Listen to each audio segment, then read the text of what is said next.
আসসালামু আলাইকুম। আজকে চলে এসেছি সমাজসেবা অধিদপ্তরে। এটির অবস্থান রাজশাহী রেলগেট হতে একটু সামনে। মূলত প্রান্তিক জনকল্যাণ এর সব ধরনের সেবা সমাজসেবা অধিদপ্তর দিয়ে থাকেন।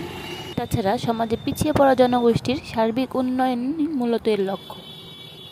সমাজসেবা অধিদপ্তরে একজন সাধারণ মানুষ যিনি সামাজিক কর্মকাণ্ডের সাথে জড়িত আছে, সে নিজের থেকে যে উদ্যোগে এই সমাজসেবা অধিদপ্তরে আসছে তার মুখ থেকে আপনারা শুনুন যে সে সমাজসেবা অধিদপ্তরে কেন আসছেন। আসসালামু আলাইকুম।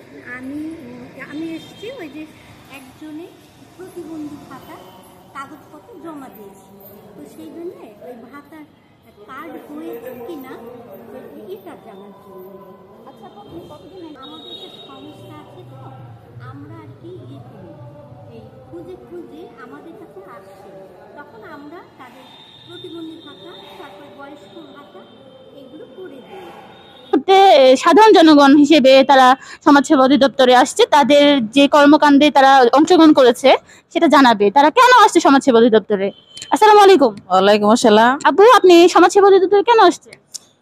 আমি আসলে এখানে আসছি যে বাংলাদেশের প্রান্তিক পেশাজীবী জনগোষ্ঠীর জীবনমান উন্নয়ন প্রকল্পের অবহিতকরণ একটা সভা ছিল, সেমিনার ছিল, সেই সেমিনারে অংশগ্রহণ করার জন্য। সেমিনারে অংশগ্রহণ করা বলতে এই একটা মিটিং এ সবকিছু আলোচনা করা হয়। একজন পিছিয়ে পড়া প্রান্তিক জনগোষ্ঠীকে তারা সরকার ভিত্তিক কিভাবে সুবিধা প্রদান করে থাকবেন সেসব বিষয় নিয়ে কিন্তু সেমিনারে আলোচনা করা হয়। সেই সেমিনারের জন্য অংশগ্রহণের জন্য আপুরা আসছে অনেক দূর থেকে, হয়তো বা কোথা থেকে আসছেন আপু? আমি দামকুড়া থেকে।